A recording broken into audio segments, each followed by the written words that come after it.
Oi, gente, passando aqui para lembrar os meus alunos sobre os principais temas em história para o Enem. Olha só, a gente pode começar com o Brasil republicano, que vai de 1889 até 1930, para ir na chegada da Era Vargas, né? São os primeiros anos de república, que ali a gente vai ter o voto cabresto, coronelismo, né?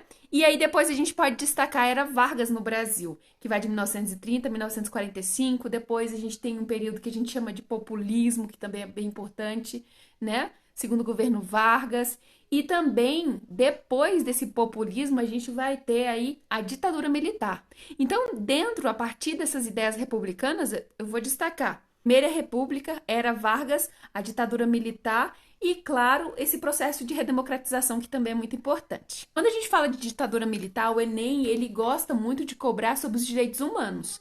Então, dá uma olhada nos artigos, né, dos direitos humanos e também nas proibições que tinham no decorrer aí da ditadura militar com os atos institucionais. Também pode ser muito importante.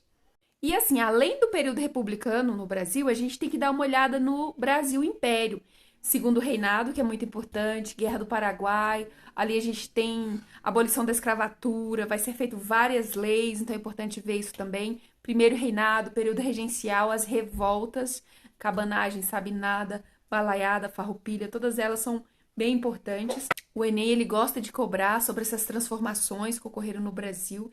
E quando a gente fala de história contemporânea, a história mundial, a gente também tem que destacar as guerras, né? Então, quando se fala de história contemporânea, o destaque vai para as guerras, Primeira Guerra, Segunda Guerra, e já entrando um pouquinho, né, na Revolução Industrial também, um pouquinho antes das guerras, é muito importante dar uma revisada sobre as revoluções. Dentro ainda do Brasil, né, vale destacar sobre o Brasil colônia, né, o papel dos jesuítas, como foi colonizado o Brasil, e também vale ressaltar o período medieval, né? A alta e a baixa Idade Média, que entra ali o feudalismo, os renascimentos, renascimento comercial, renascimento urbano, e mais um pouquinho à frente na história moderna a gente tem o renascimento artístico e o renascimento científico. Então vale a pena dar uma lida sobre isso.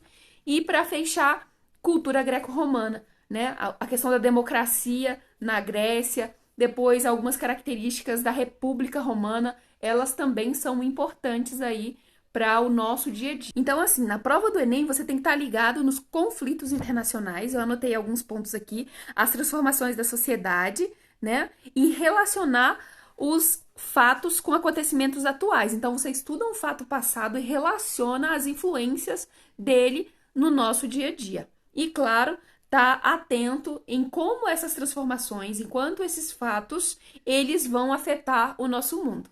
Por isso que eu sempre falo que a gente tem que saber causas e consequências, né? Você vai estudar sobre a Primeira Guerra Mundial, quais foram as causas e as consequências, né? E fazer uma comparação ao longo do processo histórico. Interpretar também é história. Vamos interpretar a história e fazer um bom Enem.